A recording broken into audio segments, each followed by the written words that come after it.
O Show.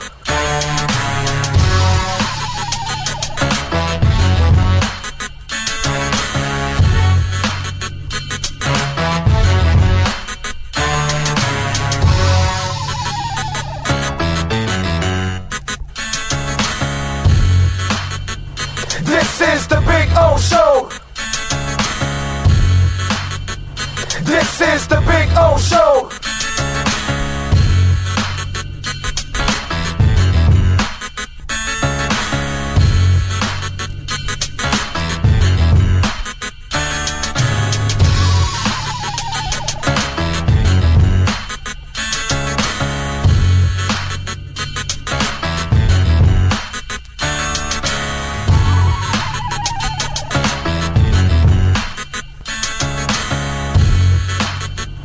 This is the Big O Show.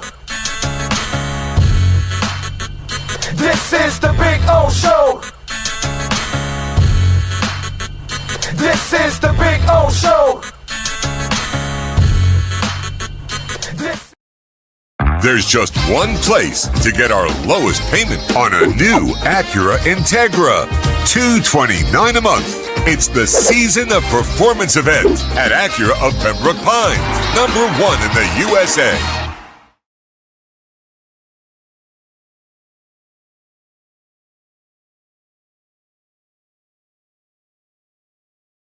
When presenting an award to an employee, athlete, executive, or fantasy GM, make sure you call Orvieto's Awards and More. For 35 years, these custom award specialists have been providing plaques, trophies, custom framing, while providing state-of-the-art laser and computerized engraving, UV printing, and glass crystal etching. They do all their engraving and printing in-house for quality control. Call Charles at 305-949-8098 or visit them at orvietosawards.com. Orvieto's Awards and More, where recognition is rewarding.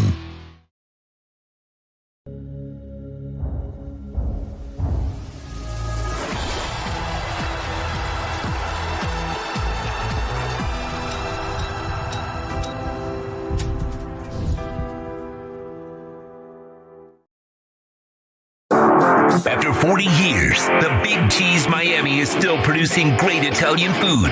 They started in 1984. Since then, they've been winning awards while being voted the best inexpensive Italian restaurant in Miami. Visit them for great food, amazing service. Witness the decades of Cane's memories. The walls are like a Miami Hurricanes Hall of Fame. The Big Cheese delivers anything on its menu or party platter menu to your home, office, or even a park for a picnic.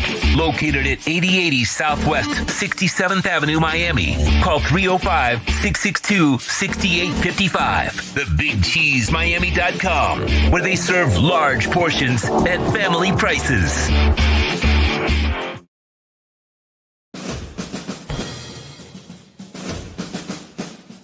It starts every morning before the sun comes up. Projects are laid out. Plans are made. Equipment is fueled and loaded with inventory to handle all service requests. Orders are given to an army of skilled landscape maintenance professionals, certified arbor trimmers, irrigation technicians, and licensed pest management experts who fan out to communities and businesses all over South Florida. Experienced, on time, and dependable. Our staff is fully trained, licensed, and insured. Contact us by phone, email, social media, or through our website to answer all your landscape questions. We are Cutter's Edge, Total Landscape Solutions. It's game day at Toyota of Hollywood. Our all-stars are here to give you our MVP experience. Join the fun and feast on discounts up to $4,500. Huddle up and score big on a 25 Corolla. Not $26,000, $17,988. It's a tailgate party you don't want to miss. So gobble up the savings at the #1 volume Toyota dealer. Toyota of Hollywood on 441 between Hollywood Boulevard and Sheridan Street. Open till midnight.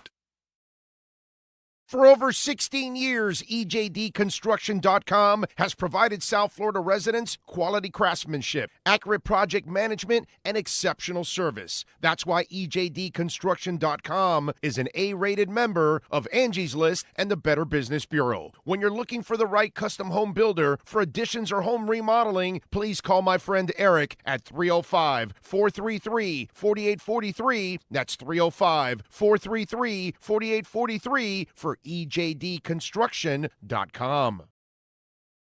When it comes to your smile, confidence is so important. At Moody S Dental, they provide the services to get your smile back. This family-run practice prides itself by offering the latest technology to give your family the best experience possible. Moody S Dental has been in business for over 30 years with offices in Hialeah and Plantation. They accept most major dental insurances. They provide free new patient exams, 20% off select treatments. To qualify, please follow us on Instagram at moodys.dental. Moody S Dental has been in business for over 30 years. To schedule an appointment in Hialeah, call 305-821-0231 and Plantation 954-692-6825. From Invisaligns, dental implants, same-day crowns, and the preventative care and preservation to get your smile back. Go to moodysdental.com to find out more and tell them Big O sent you.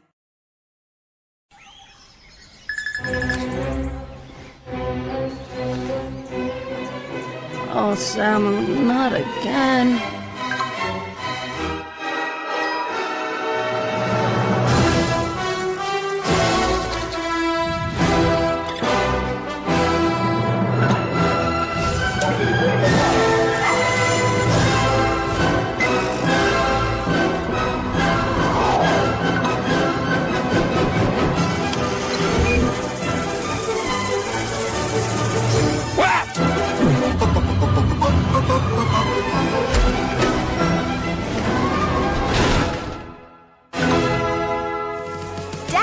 Initiating Daddy's back. Go! Set the rhythm of your smart home with Sloman Shield Blink, the new integrated smart home platform that automates your life just the way you want it. Sloman Shield Blink. Be the maestro of your own home.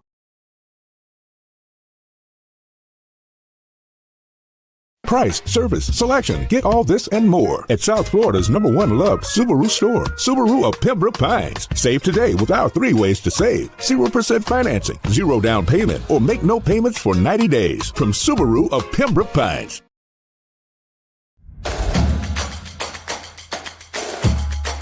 Welcome to Caneswear. New store, new items, same great experience. Family owned and operated since 2010, Caneswear has the latest merchandise from the Miami Hurricanes, Miami Dolphins, Florida Panthers, Inter Miami CF, and more. Come visit us at our store in Davie on University Drive, just south of 595, or online at caneswear.com. Caneswear, the spot Miami fans shop. If you're looking to take your home or business to the next level, then RM Contractors can assist you. RM specializes in new residential turnkey, new commercial turnkey, home and office remodeling. Call them for free estimates. Serving all of South Florida, licensed and insured. Call Ray, 305-345-3649. You work hard to create the perfect atmosphere. You dream it, we'll build it. RM Contractors, 305-345-3649 or Instagram at RMC Fisher Island. Hi, this is Jeff Welt from Welton Rayom. Dan and I have been in business together for over 22 years. We're not your typical lawyers. When Dan's not working in the office, he's flying his stunt plane. When I'm not in the office, I'm either getting tattooed, bowling, riding a motorcycle, or going to concerts. We might not be your typical attorneys, but we are aggressive attorneys, and we'll do whatever it takes to get you what you deserve. Consultations are always free. Call us anytime, 24/7. Welton Rayom can help.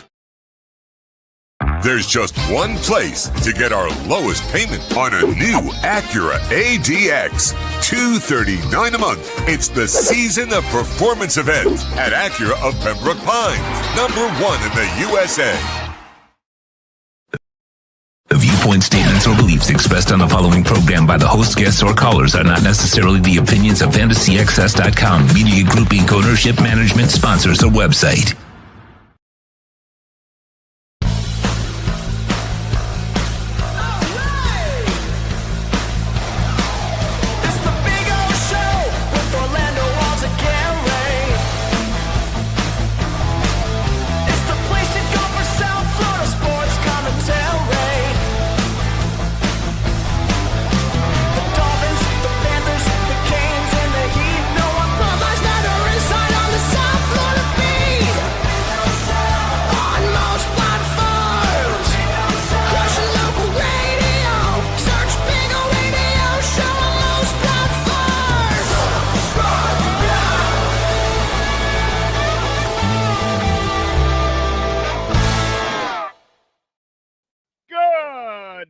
morning, boys and girls. Hope you all are doing well on December 31st, 2025, the final day of the year. It's a beautiful thing. We're going to turn to 2026. Today, of course, is day number 18,976 since the Miami Dolphins won the Super Bowl championship. And today is day number 8,759 since the Canes were national champions. And tonight, they can take one step closer to resetting that number with the win against Ohio State. And we will be back tonight, okay, for the post-game show. Manny Navarro will join us. So we'll talk to him, and he'll give us his thoughts on what happened on the post-game, in the game. Hopefully we'll be talking about a win and then, bringing in the new year. Although I see on the chat board there, I was looking, and let me see. Is it still? Yeah, JG Long. He said, Happy New Year, Big O. We are going to celebrate at 11 a.m. Eastern here, there in Malaysia. So JG's been following the show forever, radio show and platform and all that stuff. Always been a supporter of the show, and we appreciate him immensely. One day, JG, one day I'll show up to Malaysia with the wife. One day. It's going to happen. In our older age, we'll be traveling now, hopefully, a little bit more down the line. But anyway, it's cool. Final day, and been a really interesting year in every way possible. We'll see what 2026 holds. We'll see what craziness holds for us, because obviously it was pretty crazy 2025. We were able to celebrate a Panthers and an Inter Miami championship, which is pretty freaking cool. In 2025, the Fort Lauderdale United made it also to the finals in the first year in the league. We'll see what they can do now in the second half of the season coming up. So locally, some of our sports teams actually had some really cool success, including a couple of championships. And we'll see the Panthers, who unfortunately lost yesterday to Montreal in overtime 3-2. We'll see if they can somehow get back to the mountaintop, because locally, outside of the Canes, they're the only ones that have a chance, coming up. So that's a good thing that 2026, we'll see what it brings for the Panthers. We'll see what it brings for the Canes. I don't think the Heat are going to be doing anything. I doubt the Dolphins are going to do anything, obviously, after this whole mess and the reset that is coming. I'm sure it's not going to be as pleasant. So some good stuff, and some interesting stuff, and some interesting stuff too coming across the wires with some interesting stories. Let me see. Miami Breaker, thank you, sir, for the love on the super chat.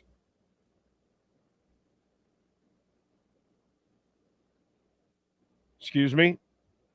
Miami Breaker 3053 says, Happy New Year, Big O and family. Thank you, sir. Appreciate it immensely. Thank you as always, and hopefully we will have a safe New Year, a happy one with the Canes winning, and hopefully a explosive 2026 for something I call Bitcoin, which I think is still stuck around 88 or something this morning. Yeah, we're at 88.2. So still stuck in a consolidation area for a while now, which is good.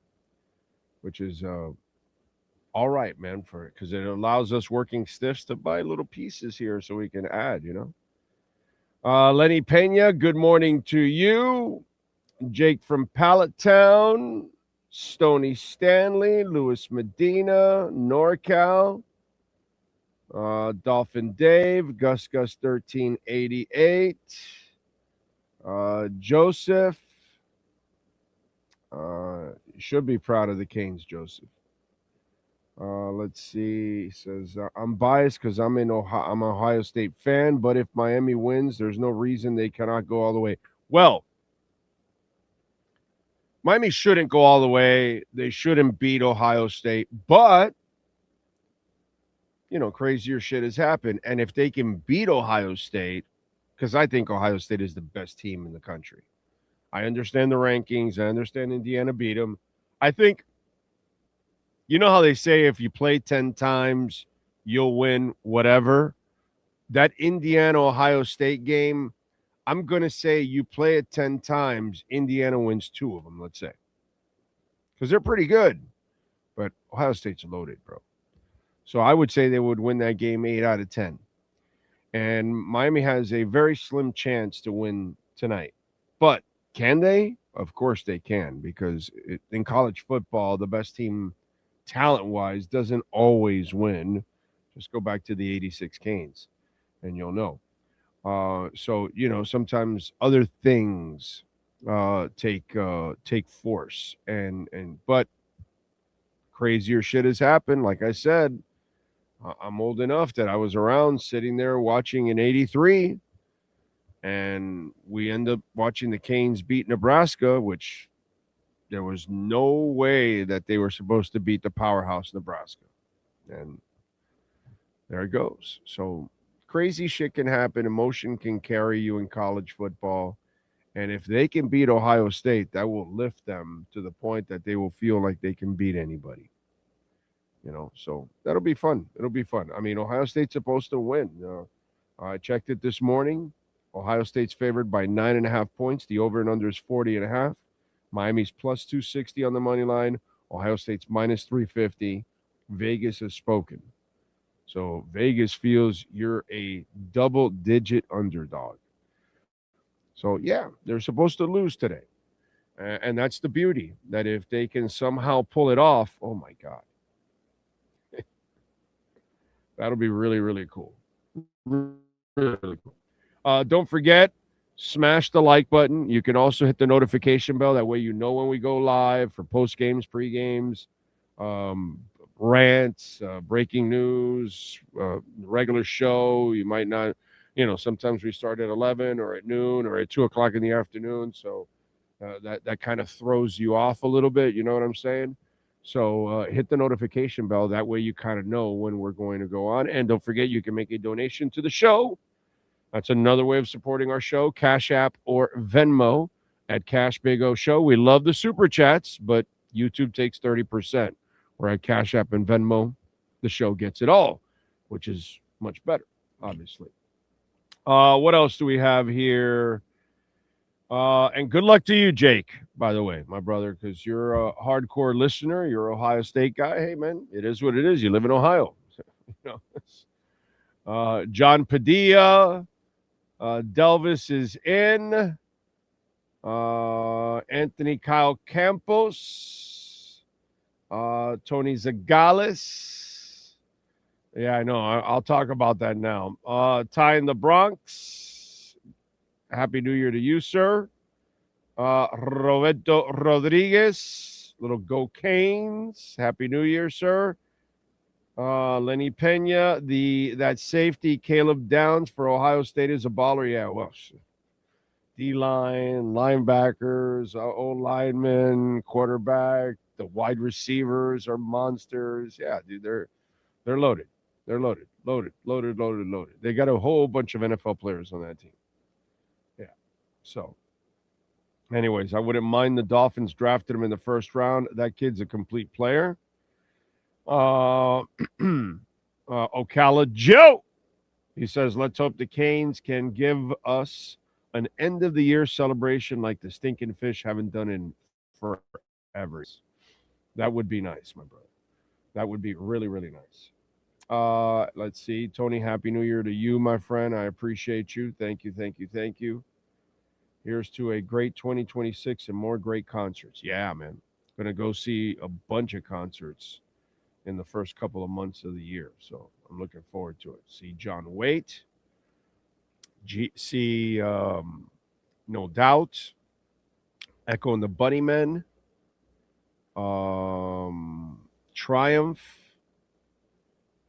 Oh God, just a bunch of shows. So looking forward to it. Looking forward to it a lot. What else? What else? Alexis Palenzuela. What is it? De Jose. I see there. Go Canes. Feliz Año Nuevo. Thank you, sir. Big O. Some behind the scenes of your show. I was doing reruns, and the man cave was a different room, correct? No, it just didn't have all that. I just built it up over time. I started adding stuff, and because I have a whole bunch of stuff from over the years, and I said, well, let me start, putting everything that I have on, and if you take off the frame, Sean, so people can see the whole scene. See, so then I put out all the crap that I've collected over the years, media wise and fan wise and all that kind of stuff. So, and I have a lot more, but I can't put it all. And I'm going to redo this at one point. It's just laziness where I need to put shelves and all that because I got a bunch of other things and I want to put. I was just gifted this recently, and so, things like this that I want to display. Gifted this recently, Aaron Ekblad, so all these things that all the listeners and supporters have given us over the years, and plus I've collected.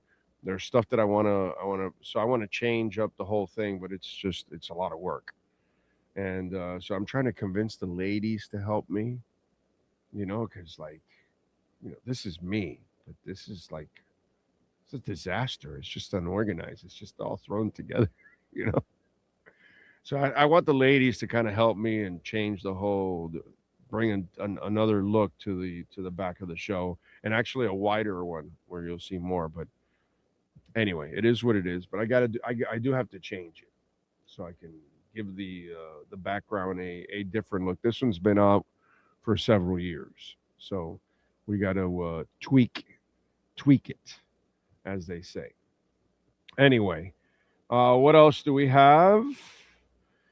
We do have Subaru Pembroke Pines, by the way. Make sure you mention our name. You will get $500 off. All right. So go see Eric Stampone. Alan does great work, the GM there at Subaru Pembroke Pines. Good people. 16100 Pines Boulevard. What else?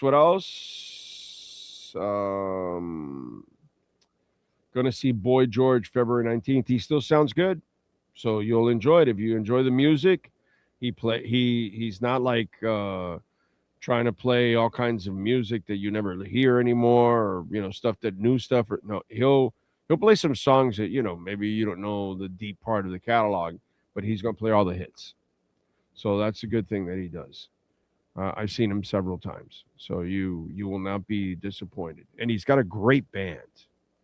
The band is phenomenal. So I give him a lot of credit there too, because he doesn't cheat you out of a performance too. Are you going to your favorite band from New Delhi again? Yes, Bloodywood for sure. I can't wait to see Bloodywood. I'm waiting to see the 2026 dates and then my travel dates, and then try to collide, so I could go and experience another absolute threatening performance by Bloodywood.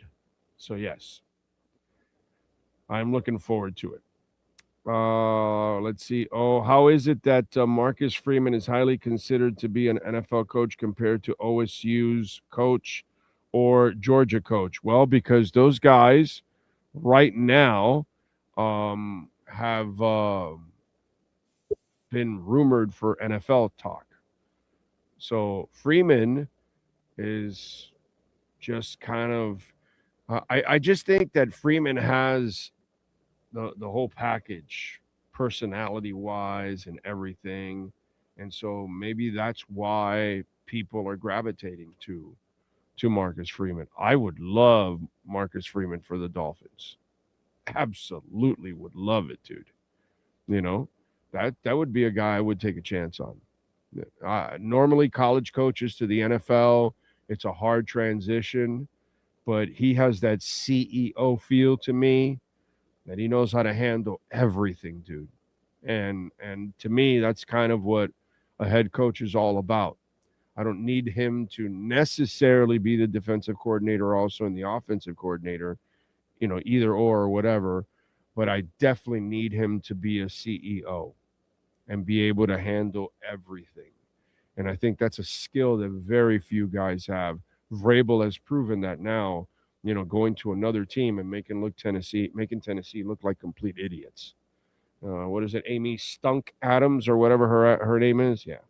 All right, let's talk a little Miami Dolphins with the one and only David Furones and our Welt and Rheum Miami Dolphins report. All rise, football fans, as the Welt and Rheum Miami Dolphins report with David Furones is in session. Welt and Rheum has more than 62 years of litigation experience handling insurance disputes. They are committed to resolving even the toughest insurance claims quickly. Call them for a free consultation.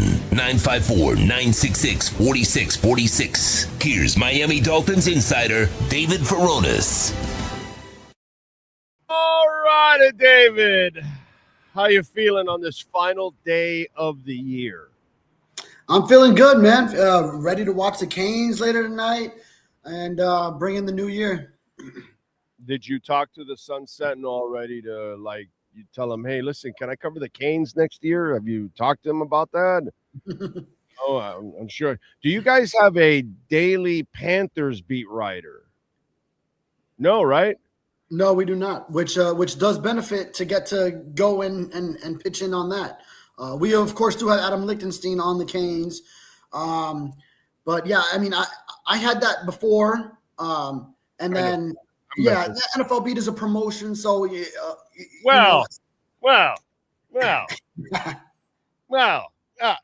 don't know. I get what they say it's a promotion, but is it really a promotion when all your friends are having fun covering all the other stuff? You know what I mean? It's like, you're constantly covering soap operas and depressing shit, and there's Adam Lichtenstein covering, Stanley Cups. You know what I'm saying? So, it's like, and now he's enjoying also the Canes too.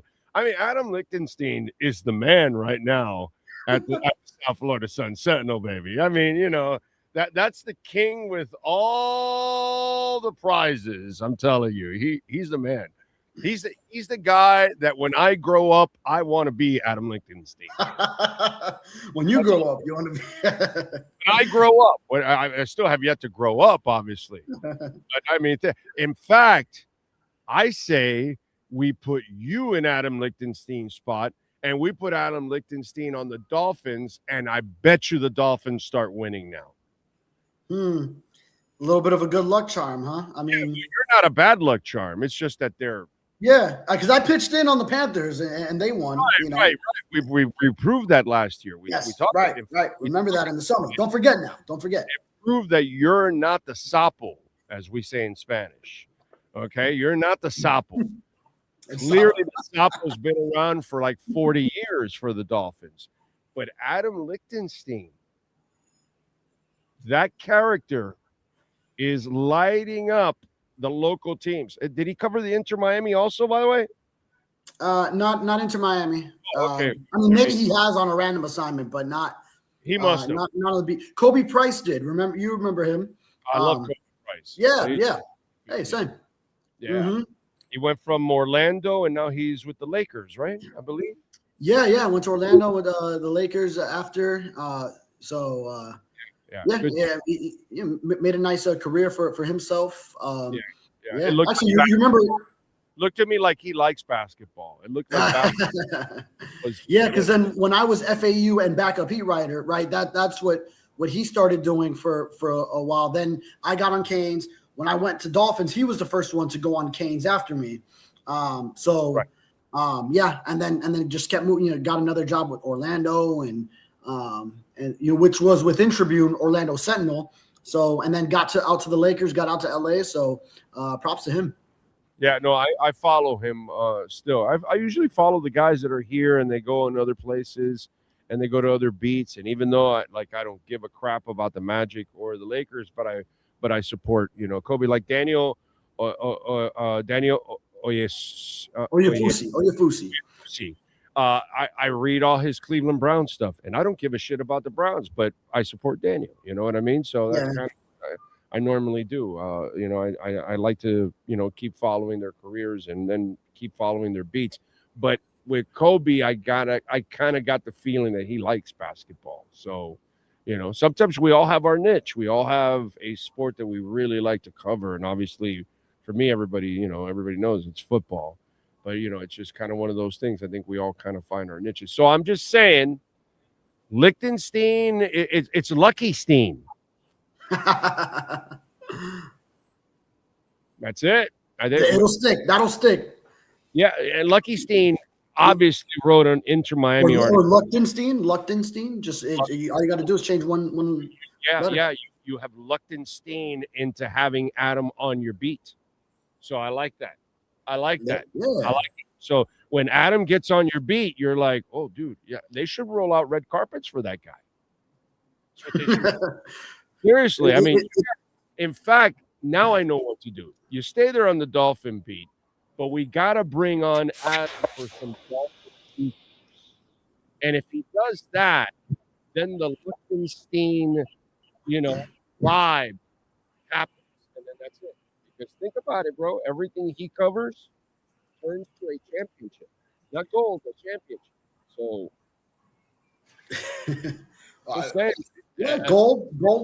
gold championship. Yeah, all in the same. Yeah, Sunset Editors. You want the secret sauce? Liechtenstein, baby. Yeah, we'll see. They got to get through tonight, which is still a quarterfinal matchup.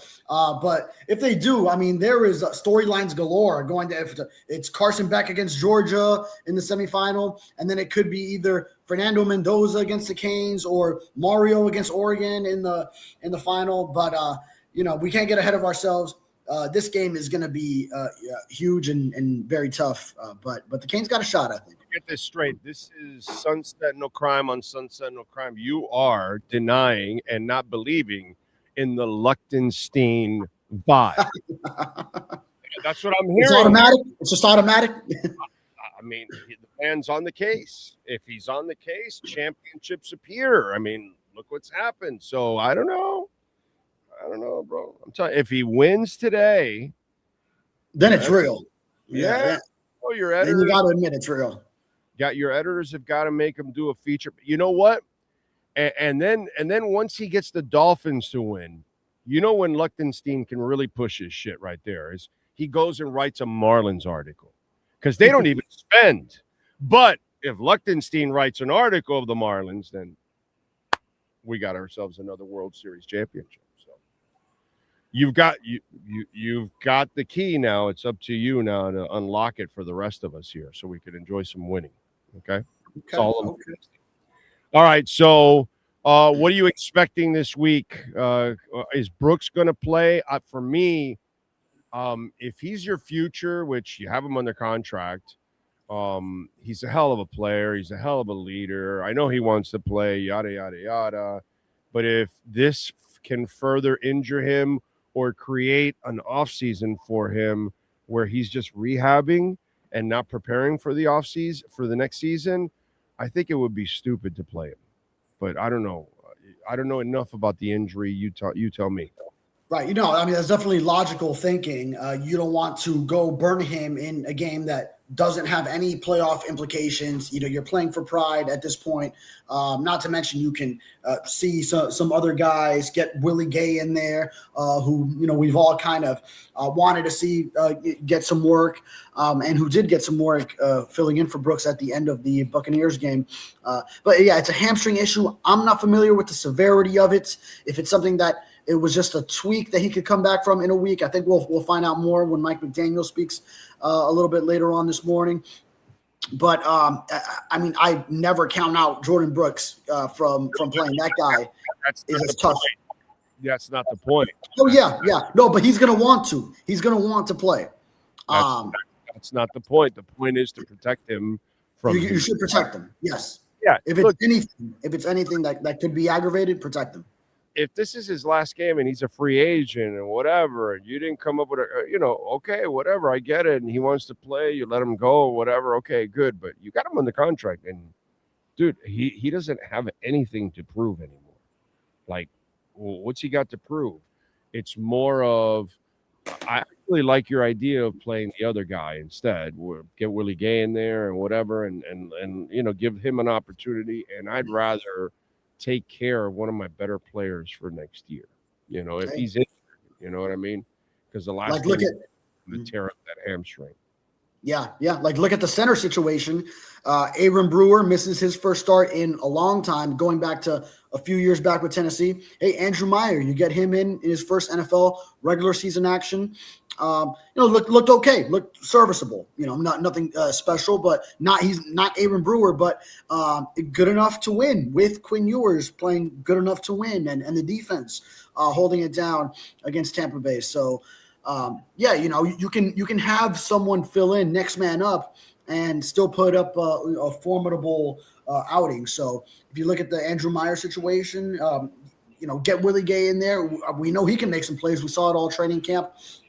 And then he's kind of been limited during the season with the Jordan Brooks Tyrell Dodson combination being at the forefront, and Willie Gay not really getting into the edge rushing unit as he is versatile among the linebacker core. But let him get his snaps. I think that's just fine. But Jordan Brooks carries a lot of pride. He's going to be making a push. If that hamstring is anywhere where he can play, and he's got the league lead in tackles on the line too. That might be important to him as well. And that guy's just as tough as they come. So he's not sitting for anything that he can't play through. That's just his mentality. All right. So somehow or another, you have made positions of maybe Mike McDaniel would stay or something like that. Now there are reports that maybe it's not so sure that he's going to end up staying or whatever. I don't know what the hell to believe. And then Jeremy Fowler adds a new one and a new twist this morning. He says that if Mike McDaniel is fired and the Browns also fire Stefanski, which it's leading to that also, that the Browns could be hiring Mike McDaniel. Your thoughts on that? Wow. Well, this is kind of what I talk about when I say just watch out if Mike McDaniel is someone who could be good to like that second go around, like leading a team from the ground up. I think he has the prerequisites to be a much better coaching candidate in that role than he was in the ready to win now as a first-time head coach, taking on that kind of environment where you have to manage the personalities of a Tyreek Hill and a Jalen Ramsey. So that's just what I talk about. I understand, your feeling, and a lot of fans who just want him out, because he had his chance and he's had his 4 years, and they're only on the decline. You do realize that no head coach that the Miami Dolphins have ever hired has ever gone on to do anything else. Jimmy Johnson's career died here. Dave Wanstead's Dave Wanstead's career died here as a pro head coach.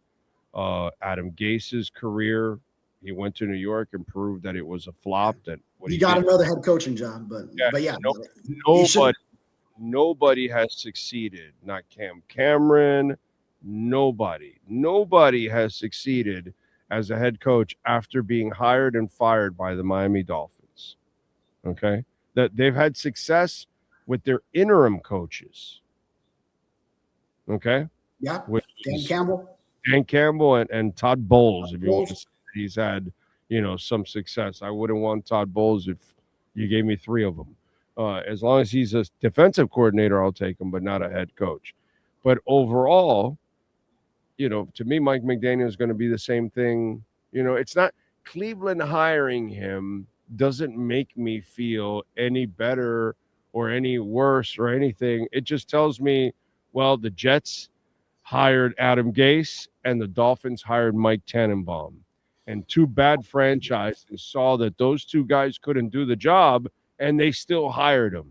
And when I look at Cleveland and I look at Miami and I look at the Jets, what I look at is la misma mierda, the same shit is what I'm looking at, basically, because that's what it is. So their judgment doesn't really make me feel like anything. You know what I'm saying? The Cleveland Browns are far from the gold standard of how we view decision making in the NFL. The Dolphins and the Browns, they are the worst standard of football in the NFL. That might be the big three of bad decision making over the past. Arizona in there, I would probably in there. Yeah, you got to have Arizona in there. They did make a Super Bowl, but even that year, that was like a 500 team that got it, like a 9-7 team that won the division, and Arizona's up there. Jacksonville only they just like they look promising now, but for a lot of the years, even though they went to the AFC Championship 2017 as well with Blake Bortles as a quarterback. Remember that? But there's a few in there, but at least three of the top four is in the past 20 some odd years is those. By the way, the aforementioned Jimmy Johnson was retired by those Jags. Okay. Yeah. Mm-hmm. No, the Jags had a nice run. That late 90s, beginning of the franchise, they had a nice run. But yeah. Well, we haven't had anything like that. Oh no. There's been no AFC Championship run in the last 30 years. So the last one was 92 season? Yeah, even they've done better than the Dolphins. You know what I'm saying? The Giants, by the way, are now starting to join us. Not yet. They're far away from it. But in the last couple of years, they've kind of become what we have been for decades, what the Browns have been for decades, Yeah. So to me, it's just a crazy story. And it would be. The Raiders of the past 20 years, since that 2002 Super Bowl, the Raiders would be in that group. Definitely. But to hire Mike McDaniel, that would be so Browns is what it would be. Just like the Jets hiring Adam Gase after you saw what you saw here.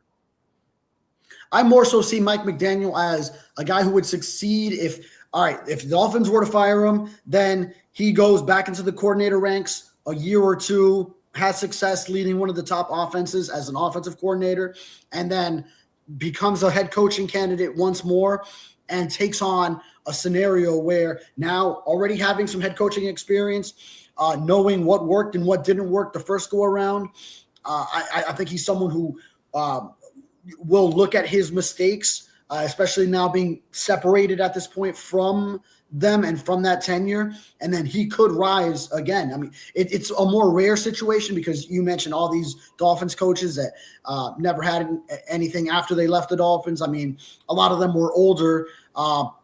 Nick Saban did a lot in the college football ranks too. You did just happen to never went back to not pro. mention him. I'm talking about pro. I know it's different. But we even chased Nick Saban out of pro football, bro. We've chased Nick Saban out of pro football. Bill Parcells looked like a complete idiot here. Jimmy Johnson said, "Oh, we're going to be special," and you weren't jack shit. It's not that the other coaches fail. Even the big name coaches come here and they end up looking like dog crap. Like that's some crazy shit, dude. Like seriously, like I wish Adam Lichtenstein was around for a long time. It would have been great. The Saban thing could have worked if they just went with Drew Brees instead of Dante Culpepper.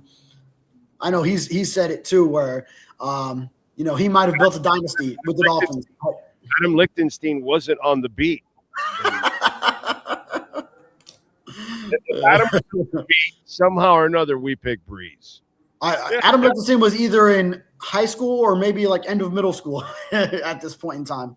Well, we should have hired him then. I mean, we have screwed up in this town. I'm telling you, he should be on every beat. That's what he should be. Overall, right now. All right, so now what are you thinking? They are going to fire him? As far as Mike McDaniel, I mean, I'd be leaning toward, especially after this past game, which I'm not even putting too much on any of the last three results. I think they already saw their elimination. I wasn't going to overreact to the Bengals loss. I'm not going to overreact to piecing together a win against a not so good Buccaneers team, just a middling Bucs team that's just around 500 and just lucky to be in the NFC South. But dude, I knew the stats were bad for the Bucs defense, but oh my God, they played like they didn't care about that game. It was the weirdest thing. Like Miami played, Miami was playing like they were fighting for a playoff spot, and the Bucs just didn't look like that first half was like, wow, dude, really? You're like your season's on the line, and this is the way you're playing against a bad team. Wow, that's bad. That's a bad. That and by the way, this guy just called out Baker Mayfield too. So he's been calling out the team and Baker Mayfield and all that. I think he's also lost the team over there in Tampa. Yeah, which makes it all the more impressive here that Mike McDaniel never lost his team. So as easy as it would have been for everyone to fold and 1-6 at 2-7, Chris Greer fired, then it just looks like a rebuild. They won 4 in a row after that. Even going to the third string rookie quarterback, Quinn Ewers has developed nicely to the point where he can be a formidable starter where you can go put him into a spot start, and then now he's in the conversation to, all right, if you bring in a fringe starter next year, he can compete for that spot. I mean, and especially when you consider Stephen Ross, and for all intents and purposes, it sounds like he really likes and believes in him, then I would lean toward probably like a 60-40, 65-35 that Mike McDaniel does come back. But I like the idea of just letting it play out, seeing what's available, seeing if you go here through back channels of if either it's Harbaugh or Tomlin, whoever loses that AFC North title game, or if both of them go because the one that makes a playoff doesn't win a playoff game.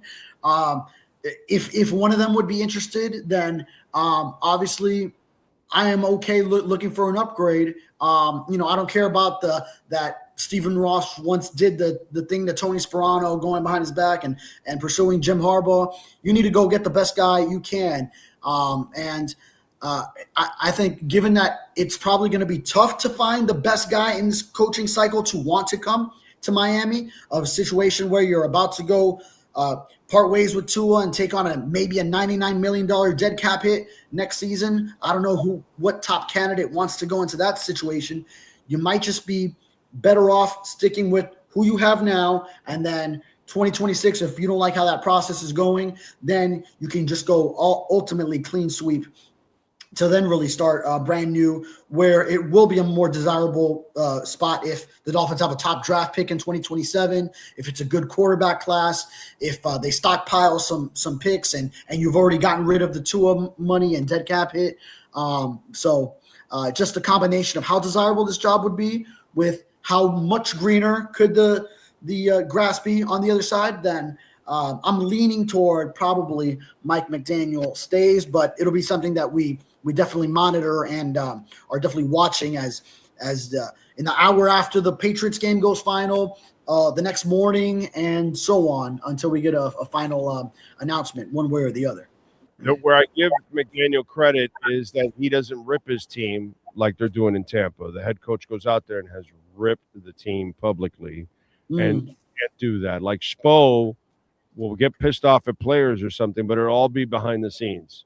Publicly, he'll never rip the player. He'll never do that because you just can't do that.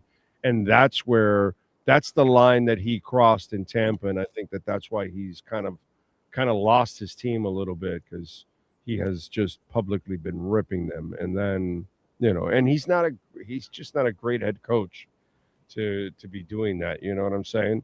Like, so, there are some elite coaches that might be able to get away with that with a generality rip, but you know, no, not this guy. He's not going to get away with it. So that's where I give McDaniel credit. All right, doggy. We will catch up on the post-game show. We'll see if the Dolphins finish off the season with a victory. You're not picking them to win. I know you do it on Friday, but there's no way you're picking them to win, right? Oh no, yeah. This is one I can settle very early in the week. I don't need to see any injury reports. I don't need to manipulate the line 1 point, 1.5 points either way. It's just so what I sent in. I don't know if our predictions are up on the Sun Sentinel site. I don't think so yet, but I sent in that the Patriots win 27-17. Oh, I said it on Dolphins Deep Dive anyway, so it's out there. But I got 27-17. Dolphins have some competitive moments, but ultimately, in the cold against a team that's not only vying for the number 1 seed. Even if the Broncos win against the Chargers, who are resting players, the Patriots want to stave off the Jaguars so that they can stay at 2 and be at home in the second round. So the Patriots have all intentions, of course, on making sure they put themselves in the best position going into the playoffs. It's Mike Vrabel against Mike McDaniel. That hasn't gone well for McDaniel. So all these factors, certainly, I got the Patriots. For me, this is all about Quinn Ewers on Sunday. See how this is a test for him. Yes. Not last week was kind of cake, because that team was just kind of half out. This team's all in, and they're going to go after the rookie, and so they're going to want to, turn them over, and they're going to want to blow out early so they can rest some guys. That's what they're going to want. This is going to be a hungry Patriots team that they're going to run. So this will be a nice test for Ewers. That's how I would wrap it up. Certainly. Yeah, that's one of the main things to watch. It'll be tough. So, even in defeat, you just want to see that the moment wasn't too big for him. Going on the road for the first time as a starter in a tough environment, a really good team, just to see, hey, is he competitive in this setting with what's not really a good receiving core that he's throwing to? Jalen Waddle's banged up with a rib injury. He might be throwing against Theo Weiss and Malik Washington and Greg Dulcich. That it's a tough situation, but just see that he manages the game well, and it's not too big for him. And hopefully McDaniel will run the ball to complement. Yes, because we do have Devon Achane. So, and Jalen Wright's looked nice 3 of the last 4 games. Yeah, but you just can't put it on the kid, because then you'll fail big. Oh, Then yeah. make all kinds of mistakes and it'll look terrible. All right, Stick follow to him the on win game as long as you can. Yeah. Follow him on Twitter at David Furones _. Make sure you subscribe to the South Florida Sun Sentinel. Happy New Year, my brother. We will talk next year. Happy New Year, sir. You got it. All right, Welton Rayom. We love talking about Jeff Welton, Daniel Rayom. They do it all. And if you're dealing with, hopefully you're not dealing with bankruptcy, but if you have to deal with it, because it could happen to me, it could happen to any of us. Homeowner property damage, condo damage, criminal defense, business owner claims, commercial litigation, personal injury, 954-966-4646. The consultation is completely free. Jeff and Dan are amazing, man. They're great to work with, very personable. They listen to you. They'll explain everything to you. The consultation's free, so if you don't know if you have a case, something happened, you had an accident, damage, a neighbor's busted pipe, whatever it is, an SUV went right into your yard like that, like those people, call Welton Rayom. They will send over their own adjusters. So that way, because the insurance companies will send their adjusters, but the adjusters work for the insurance company, not for you. 954-966-4646. This has been another session of the Welton Rayom Miami Dolphins Report with David Furones. At Welton Rayom, they don't get paid unless you win. They handle complex personal injury claims caused by the fault of another in both state and federal courts. They handle auto, trucking, motorcycle slip and fall, and bicycle accidents. Call 954-966-4646. Welton Rayom can help. All right. Thank you all as always. Let me see. True Fin fan. Fart sent to Furones on his Mike D take. LOL. And then he sends another one. Furones, just say it, bro. You believe in McDick. I don't get it, but hey, man, we all have our opinions on it. And he's got a feeling for him to kind of stay here, and I don't understand any of it. I really don't. I don't want any part of it. I want you to flush everybody down the toilet. Like I said, organizational enema.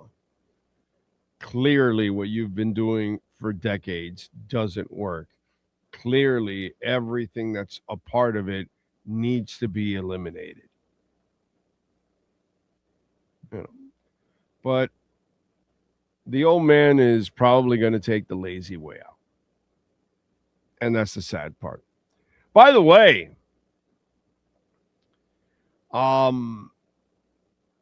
ChatGPT, Sean, if you can pull that up for us. They have done all the work for us, man. I don't know. I mean, you know, they say that AI is going to replace all kinds of work and jobs and things like that.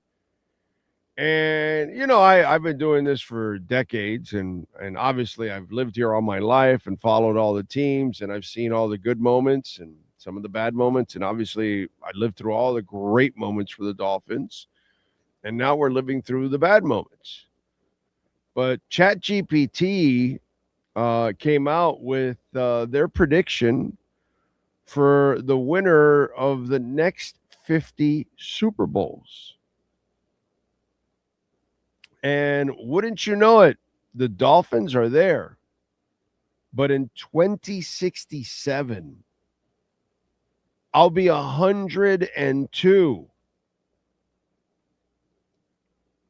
In other words, I'll be dead.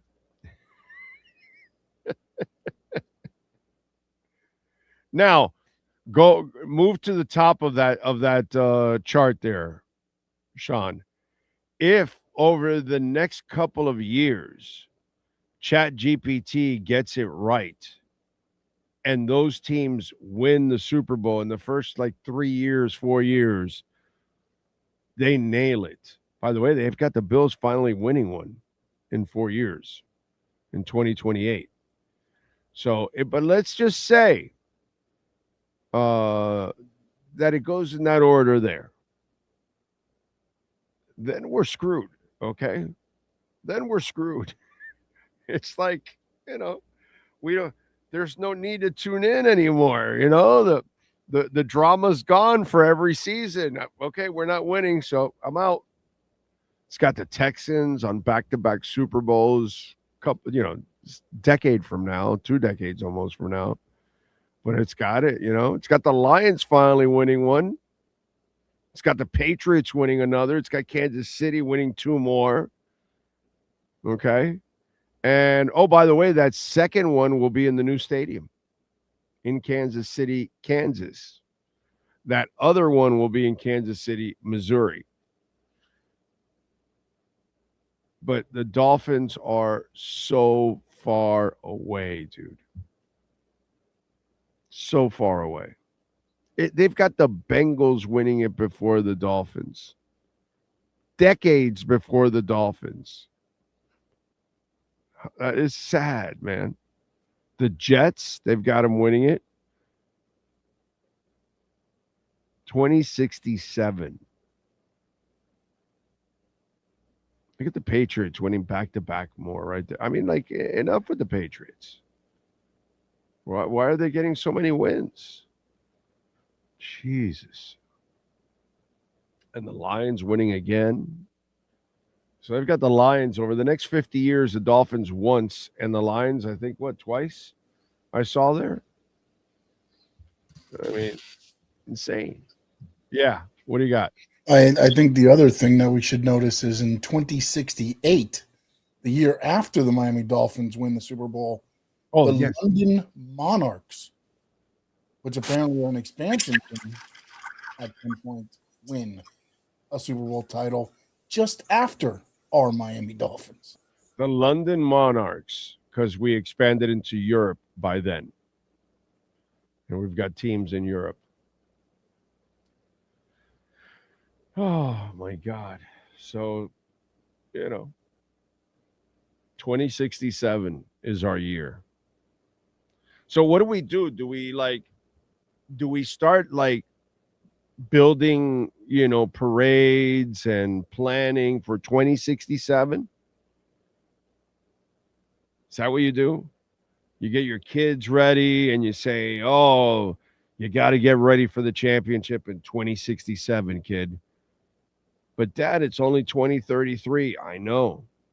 It's quite a ways away, but soon it'll be here. You got to be prepared for it. So 2067. But the good thing is we've got a long time to prepare for the Dolphins championship. Our third championship will be in 2067.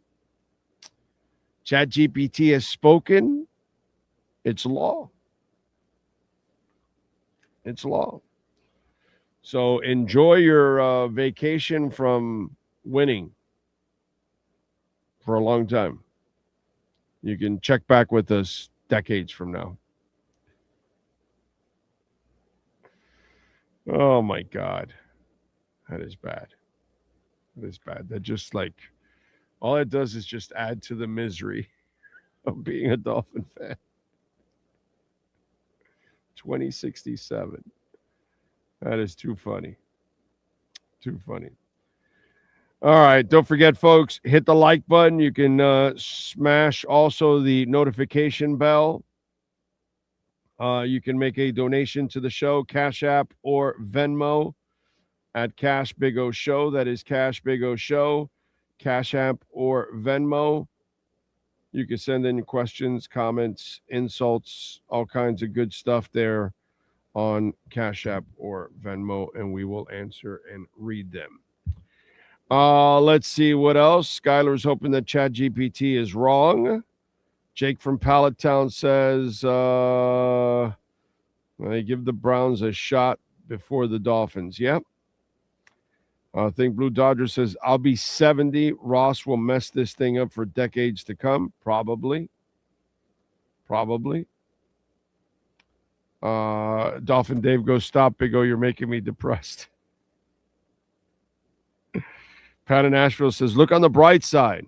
There probably will be no planet Earth by then. LOL. Yeah, that's true. You never know.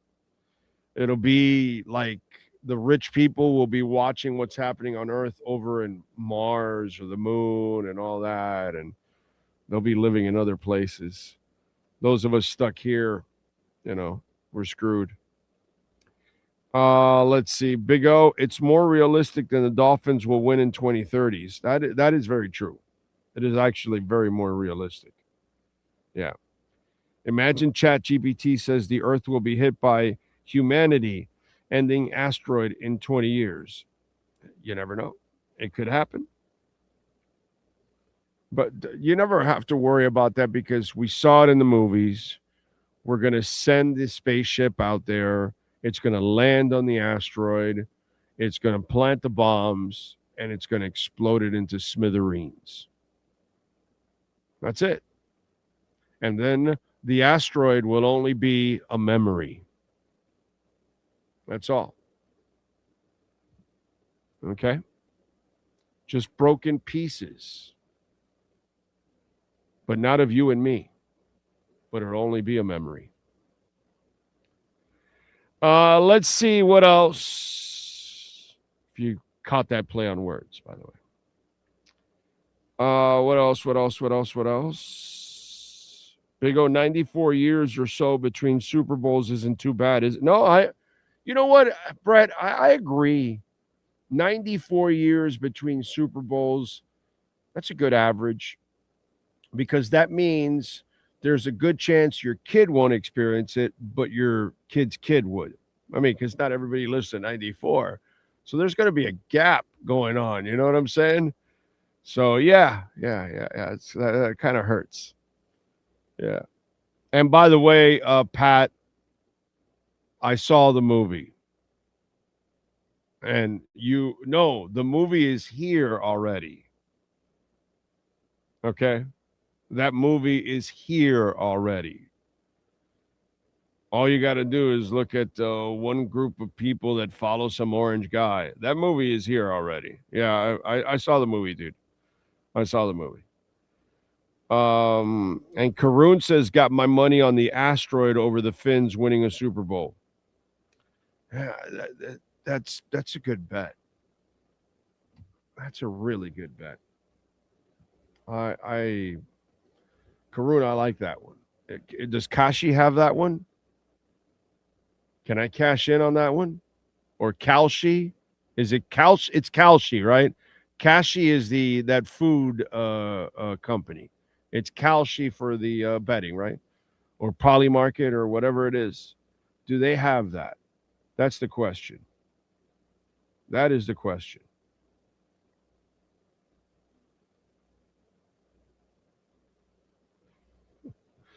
All right, let's get to our 3A Graphics sports calendar. And the great Alan Blanco, 786-618-1443. If you're looking for custom printing and embroidery, tonight's the night, baby. Canes taking on Ohio State. It's the game we've been waiting for a couple of weeks. Ohio State is favored by 9.5 this morning. My over and under is 40.5. It is plus 260 on the money line for the Canes. Ohio State is minus 350 on the money line. Last night, Montreal beat our Panthers, baby, in overtime 3-2. Marchand and Reinhardt, by the way, had goals last night. Tarasov had 26 saves. Friday, they will take on the Rangers. They will host the Rangers. They're at Amerant Bank Arena, and that'll be at 8 o'clock. The Heat will be back in action tomorrow night on the 1st. They will visit the Pistons. They've won 3 in a row, but, they played a couple of shitty teams and one team that, Denver lost the Joker, who, by the way, to a hyperextended knee. It'll be reevaluated in 4 weeks. So good news for the Nuggets that it wasn't a serious injury and it was only a hyperextension. So it'll be a long 4 weeks for the Nuggets, but they're lucky. They'll get them back and they'll have them for the playoffs. So they'll be good. But they'll take on the Pistons in Detroit at 7 o'clock. Fort Lauderdale United is enjoying the month off. They're back on January 31st. They will host Lexington SC at Beyond Bankcard Field at 7:30. You can get tickets at FTLUTD.com. And the Dolphins will visit the Patriots to wrap up the season. 4:25 kickoff, sadly. The Patriots are favored by 10. Over and unders 46. The Dolphins are plus 475 on the money line, and you got to be high to bet the money line. And the Patriots are minus 650 on the money line. We will have the pregame show for you also, all right? And the postgame, of course, as we wrap up the season. Thank the Lord. Thank the Lord. That is your 3A Graphics sports calendar. Yes, sir. I need to make a correction to your sports calendar. Uh-oh. The Panthers game is actually at Lone Depot Park. That is the Winter Classic this Friday. Oh, that's right. I'm sorry. Yes. At Lone Depot Park. I'm sorry. All right. I'm sorry. Right. Because that's where all the tests are being run. So far, so good. Okay. Lone Depot Park. I forgot. It is the ice has not melted yet. The classic. I forgot about that. All right. By the way, just on a side note, I have no control over it. Neither do you. I understand that you playing for your playing for your country is an honor and yada, yada, yada, yada, yada, yada, yada. I get all that crap. Okay. I'm not a fan of Kachuk playing in the Olympics. You can't control it. Every sport in the world, the players want to play for their country, right? Pretty much. So I understand, except baseball. But I understand all of that, okay? I totally get it, dude. But you've been injured for 2 straight years. And you've played through the injuries, but I would just would like you to sit out the Olympics and just, get healthy and play for the rest of the year, because I'd like to risk no injury in the Olympics so I could get a healthy Chuck E. Cheese for the remainder of the season. So I'm just saying, for a guy that's had to deal with a couple of serious injuries over the last couple of years, and he's fought through it, God bless him, he is a tough son bitch. He's fought through every injury. I mean, he scored with a broken clavicle a few years back. Yeah, he's a sick individual. That's kind of why I would protect him from him, because he only knows how to play at one speed. You know what I'm saying? And so I'm selfishly, I want him for the Panthers and the three-peat run instead of, the Olympics. I'm just saying. But I get it. We have no control and terrible timing. It's almost, I wish his rehab was a month later. So he has to miss the Olympics. But it is what it is. All right, let's switch gears. The Canes, it's all on the line tonight against Ohio State. Manny Navarro is ready to go, baby. Let's preview it. Let's also find out the latest in the recruiting circles with our BigCheeseMiami.com NIL and recruiting report, as we also preview the matchup against Ohio State. We step into the world of big dreams, big moves, and big money. It's the Big Cheese Miami Recruiting and NIL Report with Manny Navarro. After 40 years, the Big Cheese remains dedicated to serving the finest Italian dinners, pizza, pasta, subs, and salads. All of their pasta is imported from Italy and cooked fresh every day. Visit BigCheeseMiami.com. Now, let's find out who's the Big Cheese the Miami Hurricanes are working on with insider Manny Navarro. All right. Good morning to you, sir. Good morning. How are you doing? Excellent, man. Excellent. I will talk to you later tonight so I can tell you Happy New Year later on tonight. But before we talk a little bit about the recruiting, I just want to mention, recruiting-wise, what this game will do for Mario and the team. They just lost a D lineman to Ohio State. You know what I mean? So it's kind of like interesting. Maybe you could flip that kid right away if you beat Ohio State. Because it's interesting. It's the same week where we hear Jeremiah asked in the press conference this week about Miami, and he said, if Miami was winning, I would have gone to Miami, but they weren't at the stage where Ohio State, which is 100% true, because he's sitting there with a ring already and trying to add another one. So he made the right decision, but this game is where it puts Miami where Ohio State is. Yeah, it really does. That's the impact that these things have. People, we talk about, well, if Miami wins this game, all of a sudden they're going to flip a bunch of kids. It may not be the kids in this cycle, right? Even the 27 cycle, but 28, 29, 30, like all these type of meetings have lasting impacts. And I think, look, I spent the whole day yesterday in Orlando talking to Under Armour All-Americans. I've been going to this event for many years, and this is the first time in a long time that every single kid I talk to, I'm maybe over exaggerating it, but a good amount of them mentioned Miami. In years past, none. Afterthought. Like, you go to these, yeah, the Hurricanes, I hear from them, but I'm telling you, every single one of these kids had something good to say about Miami, and something, that they're interested in them. Like, it's real.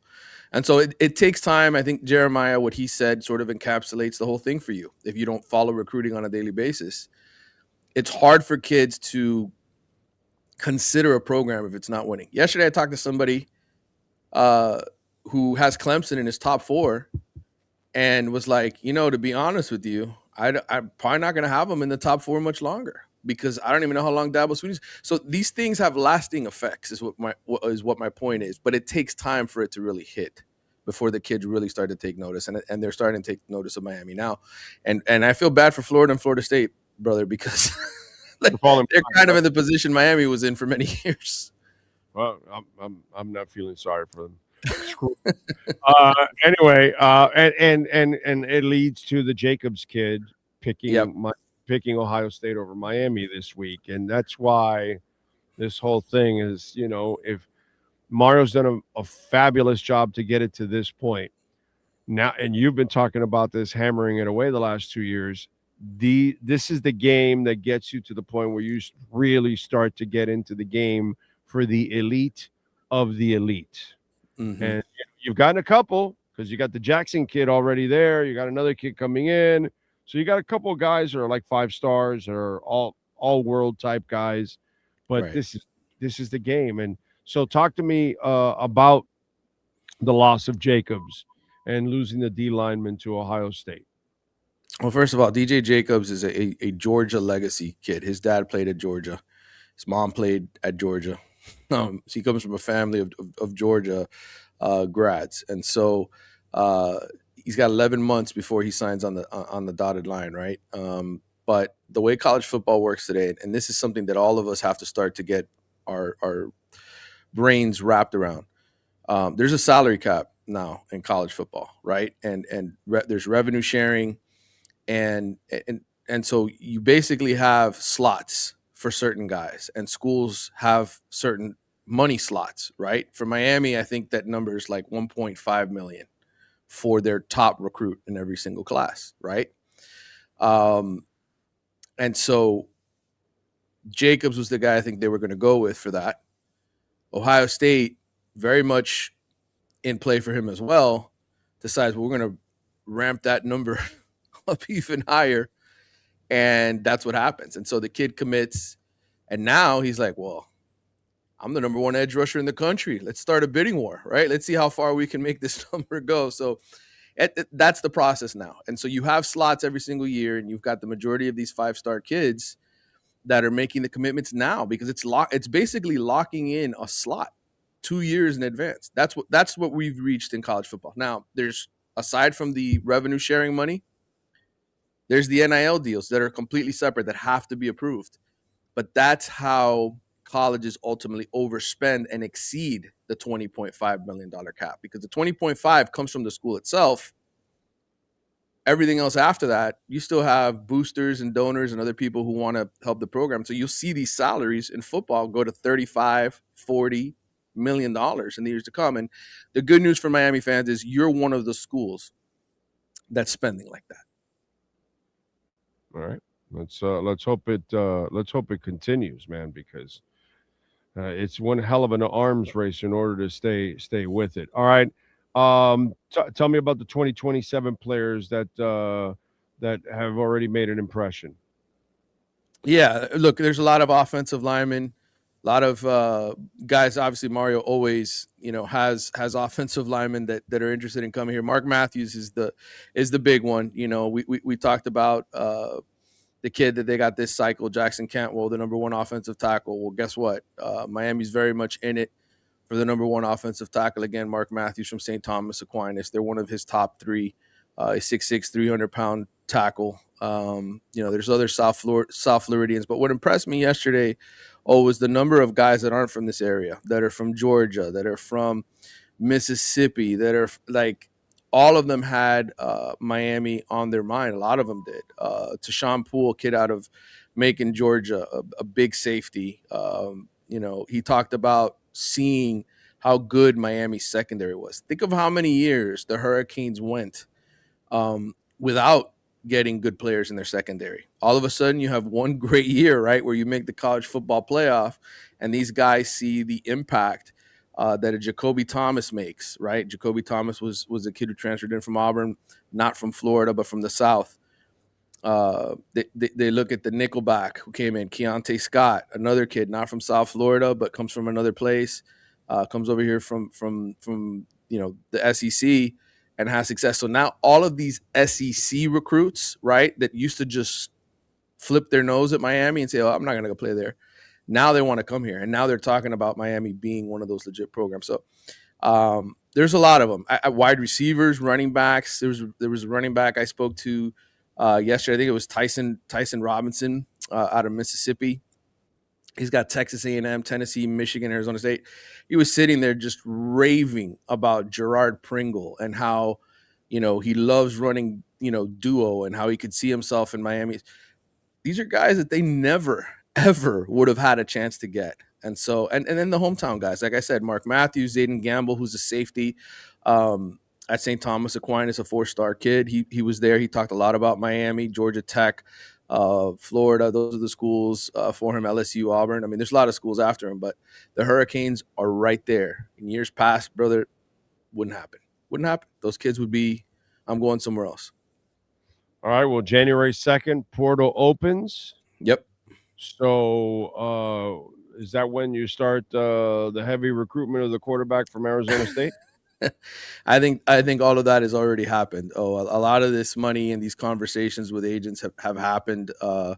Look, Miami's got needs. There's Quarterback going on? Huh? No. There's tampering. No. These are conversations that you have with agents. You don't talk to the players. Oh, there's somebody else having these conversations for them. Listen, January 2nd, Friday is going to be a crazy day because that's when the transfer portal officially opens. And so that's when you'll see not a bunch of names going in, because if you look at it now, there's a bunch of names in the portal, people that have reported that they're entering the portal. What you're going to see on January 2nd is everybody trying to lock in their money. Everybody's going to be trying to sign, just like NBA free agency. That's what it's going to be like. You're going to see, hey, this guy's announcing he's going here. This guy's announcing he's going there. So Miami, I would assume, will know who their quarterback of the future is probably within 24 to 48 hours, or at least there'll be reports of who that person will be within 24 to 48 hours after the portal officially opens. All right, looking forward to it, and intrigued by how much he's going to get paid, because it's going to be a lot of money that kid's going to get paid. All right, before I let you go tonight, dude, obviously you're going to need the running game to be productive. I don't know if it's going to be as dominant as it was against Texas A&M, but you need it to be productive. You need the line of block like they have all year. You need the defense to play well, all of that. But they don't win if Carson Beck isn't way better than he was against Texas A&M. And he's got to go over 200 yards, 220, 240, 270. But he's got to hit, I think, a couple touchdowns. And he's got to hit a couple of big plays, big throws in this game. If Carson Beck doesn't play big boy ball today, I don't see them winning at all. Yeah, I mean, the passing game has to be much more effective. But there's a couple of things you need to know here. Number one, Ohio State hasn't given up more than 16 points in a game all season. They're the number one defense in the country. Matt Patricia confuses the hell out of every quarterback that he's faced, including Fernando Mendoza, right, who just won the Heisman Trophy and is projected top 3 pick in this draft. So Beck is not any of those things. He's not a projected top 3 pick. He's not a Heisman winner. He is not, I think, on that same level, but he is a guy who has played in a lot of big games. And I think the key tonight is going to be balance for Miami's offense. You got to be able to run the football and not put Carson Beck in 3rd and long. If they're in 3rd and long the whole game, they're going to get their ass run out of the stadium. But Bubba, he's going to have to make a couple of. He's going to have to make 3rd down throws. But I'm saying he's also. There's just no way it's going to be utopia tonight on offense. No. You're going to have to, dude. There's going to be chaos, and my point is, he's going to have to perform in those few moments of chaos. There's no question. He's got to be on top of his game, and I think he can be. Okay, look, Ohio State's a phenomenal football team, but they also aren't a super juggernaut. Like, you're not facing peak Alabama tonight. You're not facing peak Georgia tonight. You're facing a team that just lost to Indiana in the Big Ten championship game. They're not incapable of losing a football game. And so I just think Beck has to protect the football and not make mistakes, which isn't easy for him, right? I mean, he's thrown, 10 interceptions this season. So he's 6 in the 2 losses. He just has to make smart decisions. And when guys aren't open down the field, which is what Patricia's defense basically does, it causes you, he does a lot of disguising and it makes you think you have this there and it's not, the hesitation, etc. If his offensive line protects him, I think he will do a good job checking down. And then it's a matter of, can Malachi Tony, can the backs and tight ends slip a tackle or two and get down the field? And if they do that, they can win this game. If they're in 3rd and long, though, I am not putting my money on Carson Beck. Just not.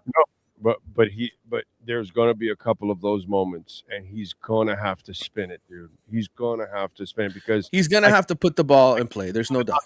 I can't count on Malachi and the running game to just bail you out, and then you play the game you played against Texas A&M, where you were kind of just pedestrian. You didn't turn over the ball, but you were just pedestrian. Right. Today, well, the wind had a lot to do with that. Right. But I get it. But you cannot be pedestrian tonight. In other words, no, I think he's got to. I think he's got to throw for at least 200 yards. I think the running game has to be there. He probably needs a touchdown pass, and has to be good on third down. He does those things, they can win. I'm not saying he's got to hit, a 40 or 50 yard play, because that's not easy to do against this Ohio State team. But throw the 15-yard out on 3rd and 11 and complete it. Right. Throw the pass over the middle on 2nd and 15 that picks up 25 yards, and everybody's like, wow, what a throw. Like, do that, and you can win this game. All right, follow him on Twitter at Manny_Navarro. Catch his work there at The Athletic. Better yet, subscribe. He'll be back tonight with me as we have hopefully a happy post-game show. And a happy new year, right? Yeah, happy new year, a happy post-game show with our Caneswear post-game show. Manny, as always, thank you, my brother. We will catch up later on tonight, my friend. Thank you. Yep. Off to the Orange Bowl myself. That's where I will be Thursday, but I will be with you tonight watching the game and talking about it. So it'll be fun. Thank you, my brother. There you go. I'll see you, man. You got it, baby. The great Manny Navarro. And don't forget, BigCheeseMiami.com, proud sponsors of this segment. You got the game tonight, right? They've got the party platters. So you're thinking, well, wait a minute, got a bunch of people coming over. Do I cook? No, dude, just any dish can become a party platter. Call them 305-662-6855. They're in 8080 Southwest 67th Avenue. They can deliver it for you. You can pick it up. It doesn't matter. Lasagna, baked ziti, chicken francais. Doesn't matter. Make any of them. Or pizzas if you want to order. And those garlic rolls are to die for. And, of course, get on down there and eat at BigCheeseMiami.com. Visit them, 305-662-6855. We thank Gary and all the great people at BigCheeseMiami.com.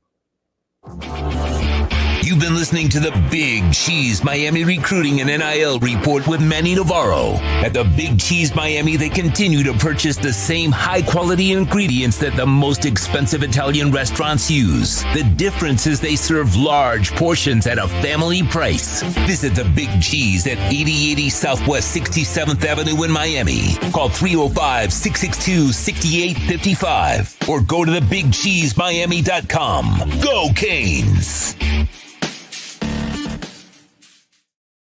All right. There you go, Hialeah Park, and they are giving away Mercedes-Benz tonight. That's right. Steve Calabro is ready to join us here as we've got our picks, our wise guy picks. The wise guy last week went 1-1. Steve Calabro went 1-0-1. So let's get to our wise guy picks. There he is, the man, the myth, the legend, Steve Calabro. Good morning, sir. How are you doing? Good morning, Big O. But before we get to the picks, I have a little thing I want to tell you about. You were talking about Mohamed Toure from University of Miami having a good that big interception last week or 2 weeks ago.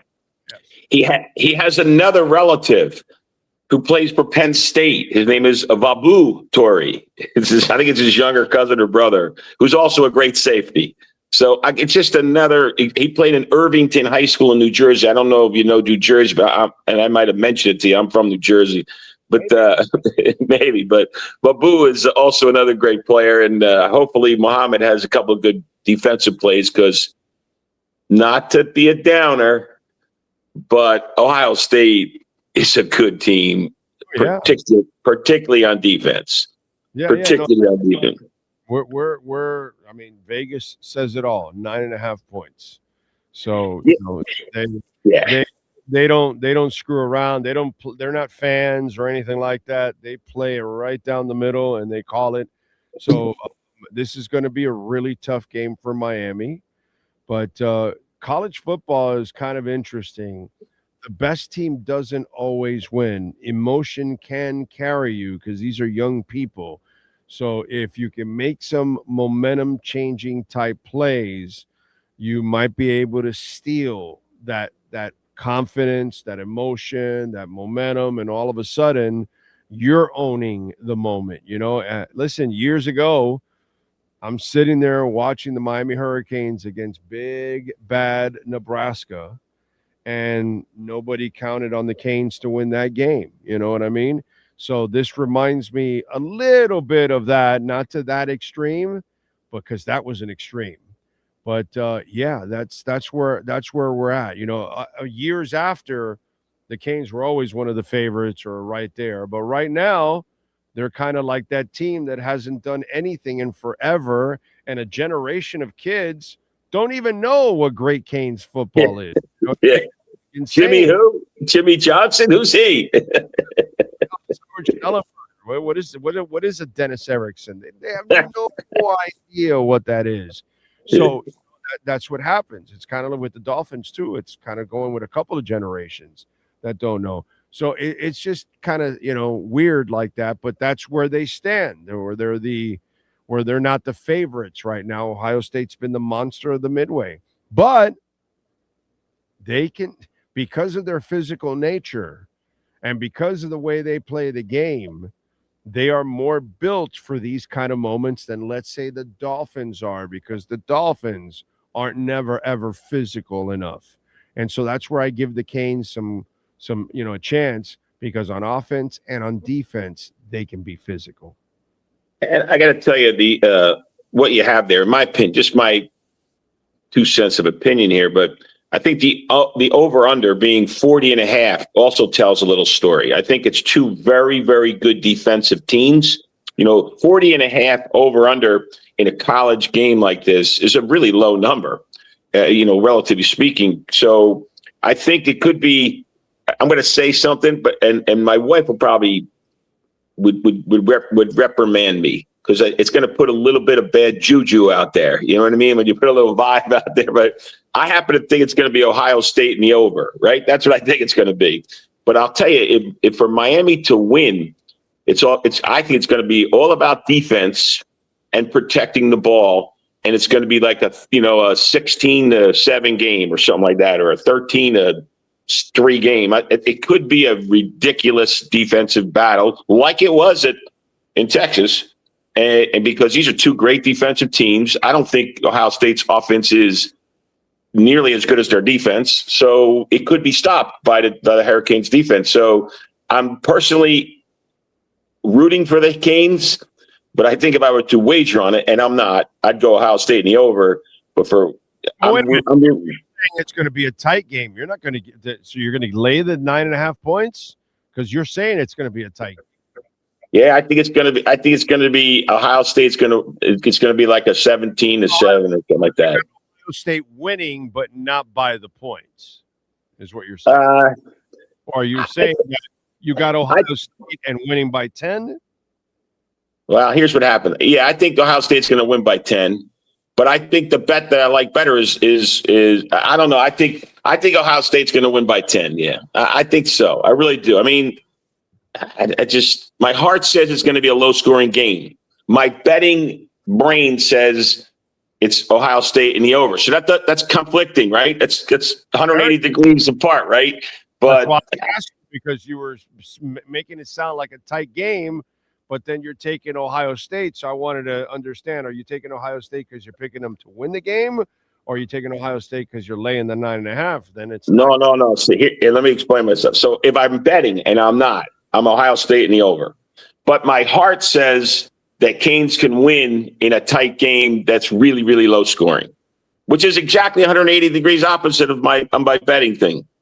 The only way the Canes can win is going to be like 13-7 or something like that, in my mind. In my mind, really, 2 or 3 scores, it's like 2-1. One team scores twice, and the other team scores once, or 3-2. That's what I think, in terms of scores. But in my heart, I think that. But if I was putting my money on it, I think Ohio State's gonna cover the points and go over. I really do. I took Miami plus 9.5 today for the hell of it. Well, I mean, look, it's a little bit. You're thinking about the rebuilding of the program. This is a whole new era, a new generation. You also have a little heart in it. I mean, you got like 30, 40 years of heart in it. I'm also thinking defense and running game and toughness. And I just think that they're not going to blow them out. So I just think that defense and the front seven is going to get after the quarterback. I don't think it's going to be as easy for them. I will tell you, I think Ohio State will win, unfortunately, but I think it'll be a close game, actually. And if Miami can somehow force some kind of a turnover or two, then that's where they open the window and they have a chance to win this game. But I actually like Miami to keep this game close, at least. Could be. I think it's a game you can't touch. Personally, it's such a difficult game because it's for all different reasons. I think when there's two tough defenses, it's a very, very tough game because that means that one of the teams is going to create two mistakes. For the other team, one of those defenses is going to create two mistakes.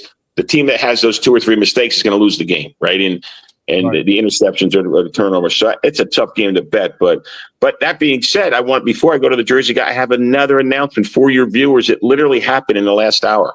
For the last 2 months, 3 months, I'm talking. I don't understand why people just don't come and play poker and believe me, a lot of people are coming now. So I have to. Once again, people are getting the message. But the poker room, we're up about 30-40%. But within the last hour, somebody won the $200,000 Ace King Royal. Wow! Somebody at Hialeah Park Casino poker room is getting it. Is getting 200,000 clams. Probably got it about a half hour ago in their hands. I'm telling you, and we're going to start that over again in a very big. It will be a big Ace King Royal. It's not going to be 200. It has to grow to 200, but it's going to be very, very big and still worthwhile. But I've been talking about it for 2-3 months, and today we paid it out. Nice. and unlike in other casinos, it's not Don Rickles coming out to guide you to the back room for that. No. We're taking. It's all nice. We're sitting down. We're giving him. If he wants cash, he wants cash. He wants check. Whatever the gentleman wants, and he's a a pretty long time loyal customer too. And so maybe we'll have him on the show in the next couple of weeks and ask him what's it feel like to win $200,000 jackpot on New Year's Eve day. Pretty cool, if you ask me. But anyhow. Or you could win a Mercedes tonight. And tonight at 1:00, we're giving away a Mercedes. Think about what everybody in Miami-Dade and at Broward County and Monroe County should just get in a car and drive here. I mean, if you play in a casino, you have to come to Hialeah Park. It's just we're on a roll now, and the customers can be the beneficiaries. We love it. You give away gold, you will give away boats, you give away all kinds of cars. I mean, it's ridiculous. Like you guys have always, it's like Christmas every month there. Listen, and when I told you the other day, in January, every Saturday, slot customers will earn entries every Saturday. There's 5 Saturdays in January to win $250,000. Come on, it's a great place to come on down. But anyhow, the Jersey wise guy pick. I'm telling you, I think I was on the phone with the Jersey wise guy. I think he's lost his mind. I literally think he's lost his mind. But I'm going to give you the picks, and he's still about 2 games over 500, and I'm like 1 game over 500, so I shouldn't talk. But he likes the Panthers plus 2.5 over the Bucks. It's in Tampa Bay too, which is, I think Tampa Bay is a beaten team. I think I like that pick by him. I don't like Tampa Bay at all. So so. Here's the next one. This one's tough. It's in San Francisco. 49ers plus 1 over the Seahawks. Okay. That's going to be a battle. I happen to like Brock Purdy. I think the Niners could win. I think they have home field advantage, but I think the Seahawks are a very good team. and Sam Darnold, we're the ex-Jet quarterback. We're all Jet quarterbacks. I still don't trust him, bro. I still don't trust him. Well, this is the time he fails, right? So that's exactly what the Jersey Get Wise guy said. He goes, Darnold, when it comes to the big game, he's gonna blow it. So this is sort of like a playoff game implication, regular season playoff game type of thing. But anyhow, the Jersey Wise guy likes the Niners, and I like Brock Purdy there. This one, go ahead. I'll tell you something with Sam Darnold. I'm pulling it up now. 25 touchdowns, 14 interceptions. And you've played 16 games. Throwing 25 touchdowns is not impressive. But you threw 14 touchdowns. You're not even 2 for 1. And elite is 4 or 5 to 1 is when you're elite, not even 3 to 1. Okay, so to me, Sam Darnold is a guy I cannot trust. Now, as for Brock Purdy, that sumbitch is playing some great football.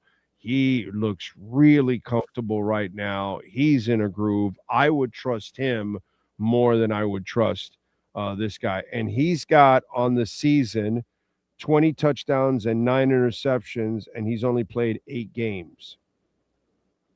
Yeah, I got to tell you, Brock Purdy is probably one of the most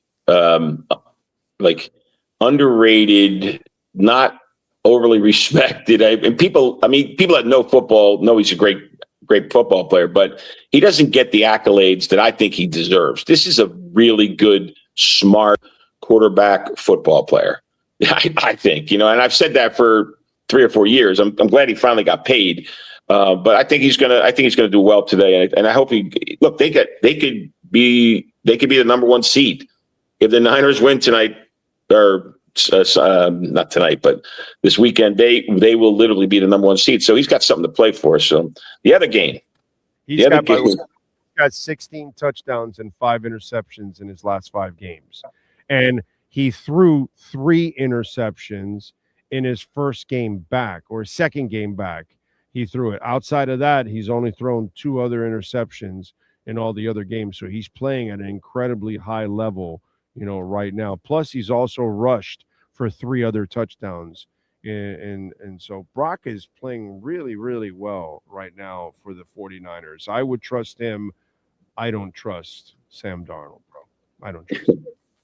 So the next one, this one's wild. Saints +3 over the Falcons. It's in Atlanta. I don't know. I don't trust the Saints. And their whole offense is weak to me. But that's the 3 picks: Panthers +2.5, Niners +1, Saints +3. What are you thinking on the Saints? That one I don't know what to expect. But the Shug kid, the quarterback, is looking all right, and they do have Olave there. The problem with Atlanta is I never know what I'm getting from Atlanta. You know what I mean? But they are playing hard all the way to the end. I like his first 2 picks. This one I would stay away from. I wouldn't even pick either one because I just don't trust them. But I will say this: the Shug kid, the quarterback, is actually starting to look half decent. All right, now I have my picks. The Casino Steve picks. Let's do it. I know it's a rough game on Monday, but I think the Rams are going to beat up the Arizona. They're -7 over the Arizona. They're at home. I think they're going to beat them up pretty bad.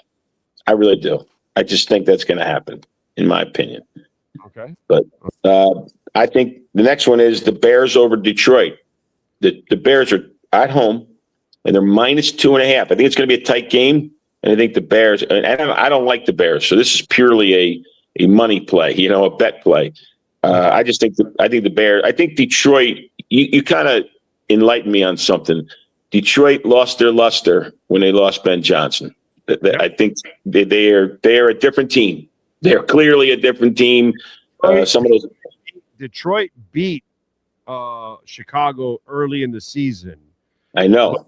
But Chicago is not the team they are now then.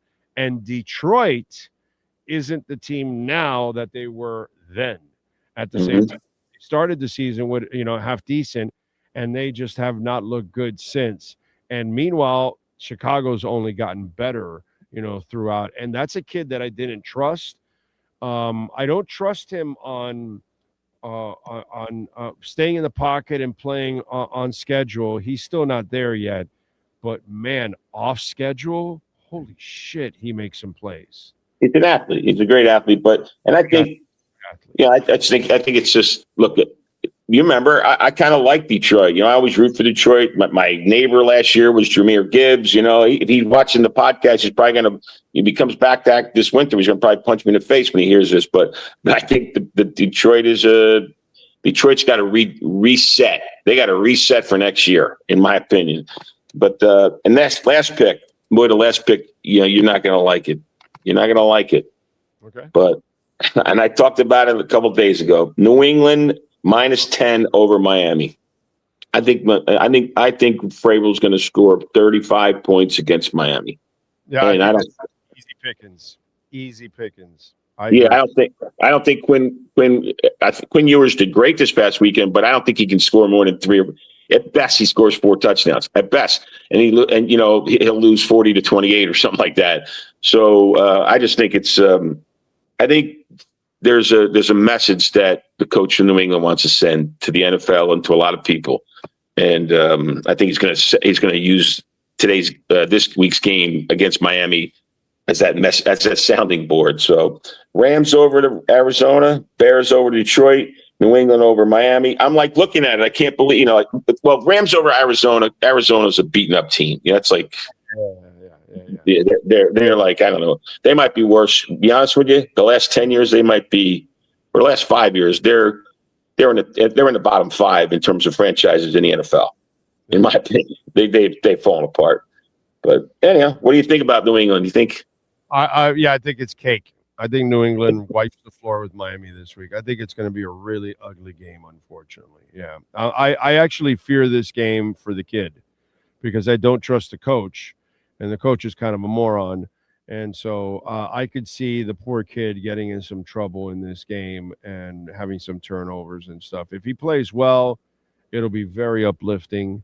But I don't give Ewers a lot of hope this week in this situation. On the road, terrible environment, teams playing really well. They want to play for either the number 1 or the number 2 seed. So they're trying to lock something down. So, yeah, they're going to play a hungry team.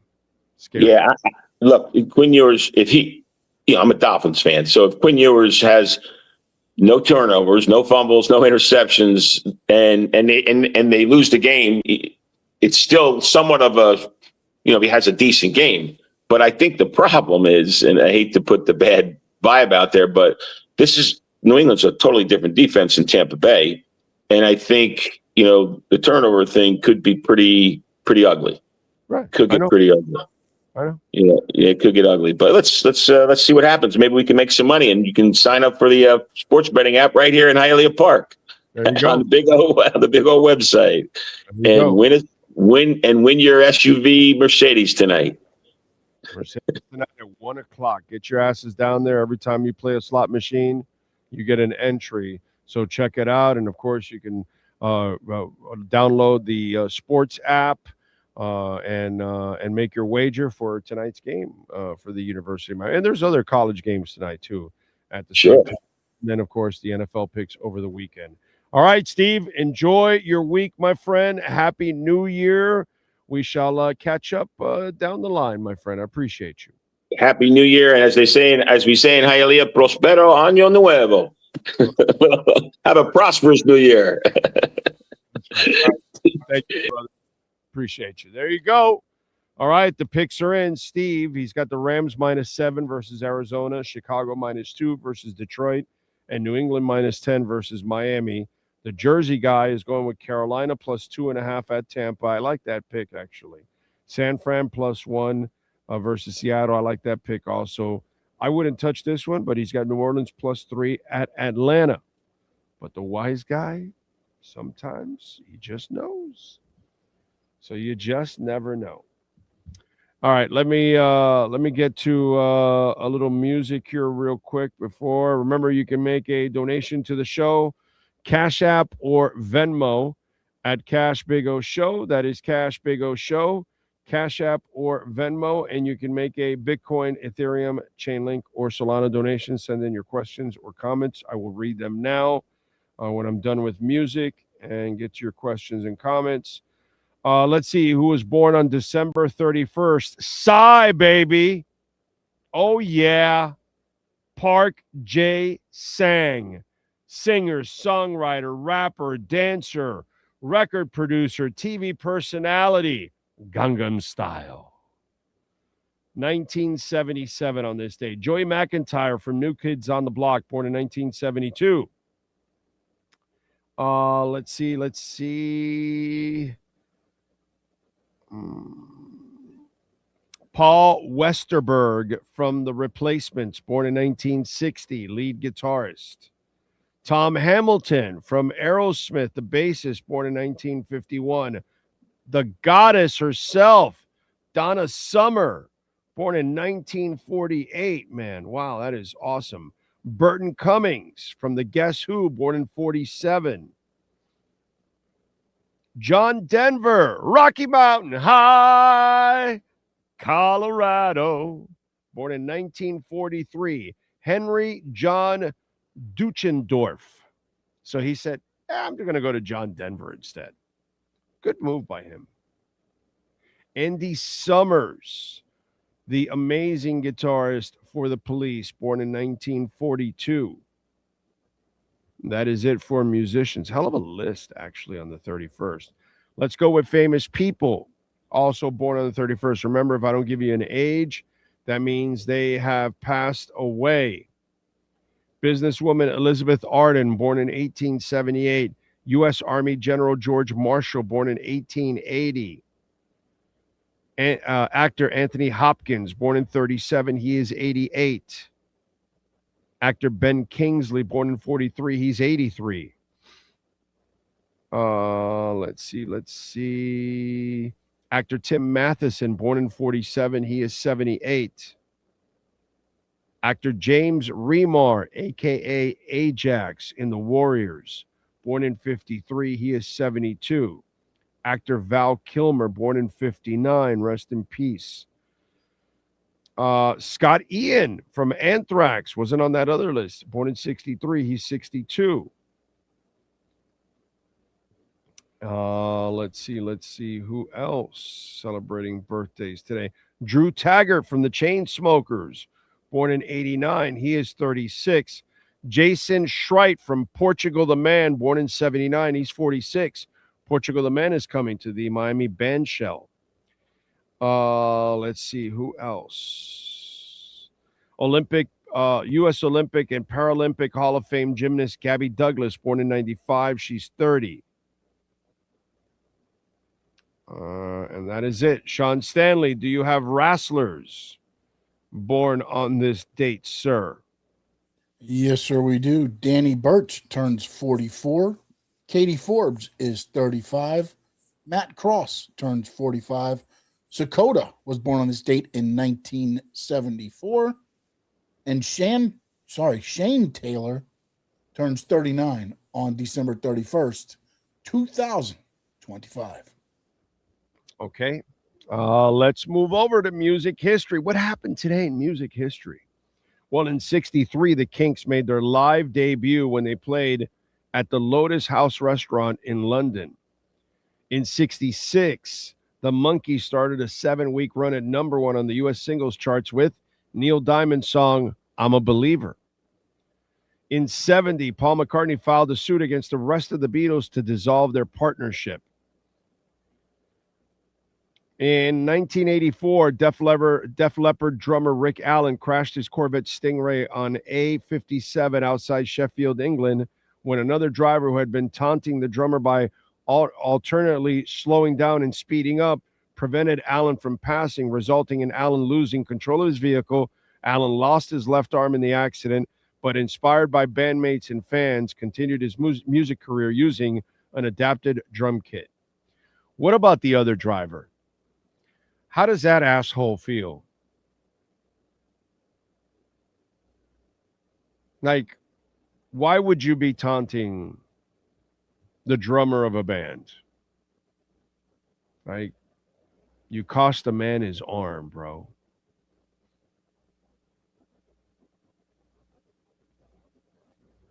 Like, I don't know how much you want to beat the crap out of that guy. In 91, Ted Nugent donated 200 pounds of venison to a Salvation Army soup kitchen in Detroit with the message, I kill it, you grill it. Let's see if there are any birthdays that weren't on the other list. And no, not at all. All right. Cash App or Venmo at Cash Big O Show. That is Cash Big O Show. Cash App or Venmo. Ohio John, thank you for the love on Venmo. He says the team could be in Ross's bloodline for a long time, even when the old man is gone. Scary thought that his daughter could have less interest in winning than he does. Yeah. And they are making so much money, dude. They have proven that they have no commitment to winning. Brian Radke, thank you, sir, for your generosity as always. Thank you, Cash App. And he just put Happy New Year. Appreciate you, sir. Thank you. Very nice of you. The Pats D is going to show yours. Looks like it will make the kids head spin, probably. I would agree with that, Pat in Asheville. Bloodywood says, Happy New Year to all the Bloodywood fanatics.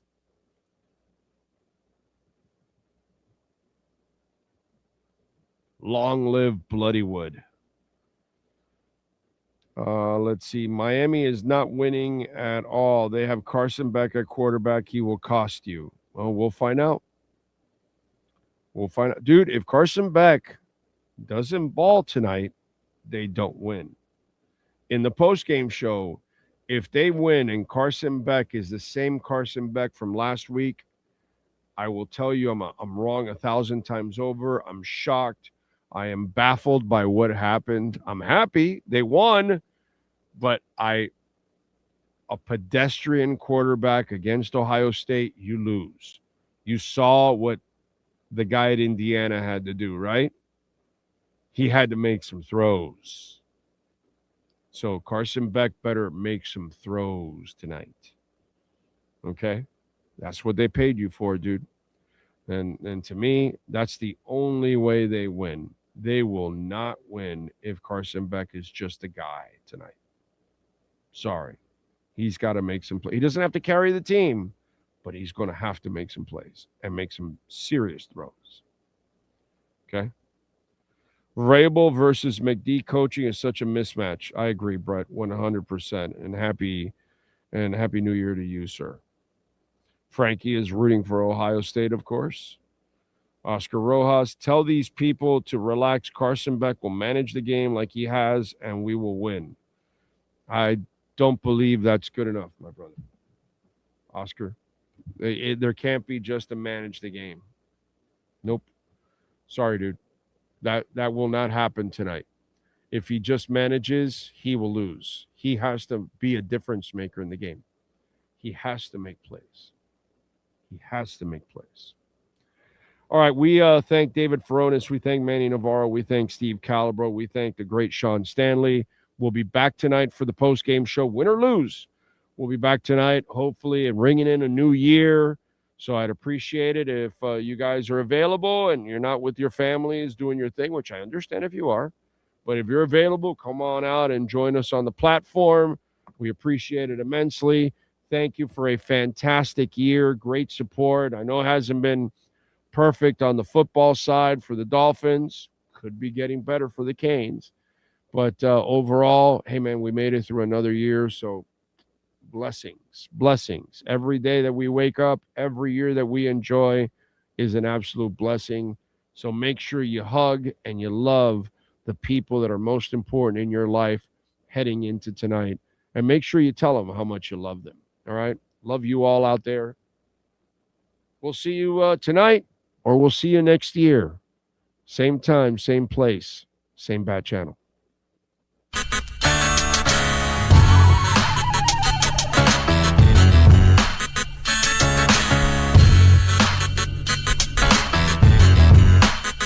This is the Big O Show.